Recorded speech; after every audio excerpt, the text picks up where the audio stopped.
And then I lost the money I invested in the equity as well. Those are zeros too. It was not a good investment, Andrew, okay? I don't make great investments all the time. If you have been following the FTX story, you would be aware of Kevin O'Leary's close ties with the founder and CEO of FTX and Alameda Research, Sam Bankman-Fried. Sam spent a fortune buying endorsements from big names, particularly in the United States, and Kevin O'Leary was one of those that promoted the company, which has now been revealed as a scam. It's good having you on the channel, and we want to see you again. Subscribe now so you never miss our updates. Thanks. I recall that conversation, calling it garbage, right here on this show in 2017. That was a time when a New York hotel was being tokenized here, and I was looking at that, and the regulator let me know they were not happy with that idea. And that's when I stepped away from this, because clearly the regulatory environment was not prepared. Then facts changed. I saw the Canadians issue the first ETF with Bitcoin as underlying, Ethereum, then Switzerland opened up, then Australia opened up, and then I said, wait a second, world's changing, I got to be an investor. And that started my journey. I'm an investor in the largest regulated exchange in Canada, called WonderFi. The wallets are called BitBuy. We're regulated by the OSC. I have my accounts up there. Right. But I felt that getting involved, when I was approached with Sam Bankman-Fried, that I could get an inside seat on what was considered then, and I got to tell you, the institutional interest in FTX on the U.S. equity was unbelievable. The amount of people that approached me saying, how do I get a piece of this deal? And I said at that time, I am a paid spokesperson. I cannot bring you in as an LP. Not a single dollar that I lost is anybody else's money except mine. That's important for me because that's an issue. How much were you paid? Total deal was just under $15 million, all in, including a bunch of agents that I had to pay because I needed SAG-AFTRA release to be able to do commercials for it, and when I did that. I put about $9.7 million into crypto. I think that's what I've lost. It's all at zero. I don't know because my account got scraped a couple of weeks ago. All the data, all the coins, everything. So then I lost the money I invested in the equity as well. Those are zeros too. It was not a good investment, Andrew, okay? I don't make great investments all the time. Luckily, I make more good ones than bad ones, but that was a bad one. FTX relied on celebrity endorsements to create a public perception of trust. This no doubt snared a lot of users into the platform. But now that the cookie has crumbled, people are asking, can these celebrities be held accountable too? In a 1-minute commercial that aired during the Super Bowl early this year, FTX CEO Sam Bankman-Fried can be heard saying, quote, "We need to meet people where they are, and that means embracing skepticism," end quote. The commercial, which featured American comedian Larry David, gave us an insight into the mind of Sam. He knew they needed trusted faces to win people over to trust FTX. Larry David and a host of other celebrities are now being targeted in lawsuits against FTX because of their endorsement of the fraudulent company. An FTX customer who filed a class action lawsuit in Miami on November 16th also named other celebrities who have publicly endorsed FTX, including Tom Brady, Stephen Curry, Shaquille O'Neal, David Ortiz, Naomi Osaka, Kevin O'Leary, and many others. It was also named the official cryptocurrency platform of the National Basketball Association's Golden State Warriors in 2021. It is estimated that about $11 billion was lost, which belonged to customers of the troubled cryptocurrency exchange. The Taihutu family are renowned Bitcoin investors who had put all their money into Bitcoin in 2017.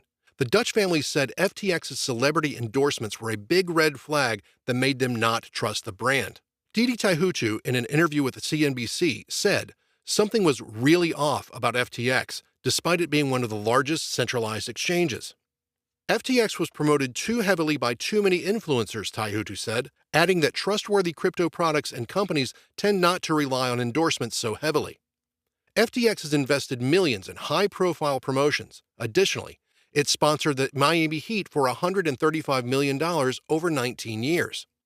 Kevin O'Leary reveals he received about $15 million for his endorsement, but he had put almost everything back into FTX. And now he wishes to know where his money is and if he could recover it. This really exposes the risk of celebrity endorsements, not just for cryptocurrency companies such as FTX, but almost any other brand, as it could easily influence customers to make decisions they would otherwise have thought over properly. Well, I obviously know all the institutional investors in this deal. We all look like idiots. Let's put that on the table, okay? We relied on each other's due diligence, but we also relied on another investment theme that I felt drove a lot of interest in FTX. Sam Bankman-Fried is an American. His parents are American compliance lawyers. There were no other American large exchanges to invest in if you wanted to invest in crypto as an infrastructure play. So many of us said, wait a second, who's coming to this deal? We knew, for example, This sounds like groupthink. Did you know there was no CFO? Look, at the end of the day, to say that there was no CFO is also a bit of a falsehood. This was a nascent industry with a disruptor at its helm, creating positions that didn't have traditional names, okay? That's just the way it was. In retrospect, yes, it's a mistake. However, I feel obliged at this point to go to the end of this, particularly... What does that mean?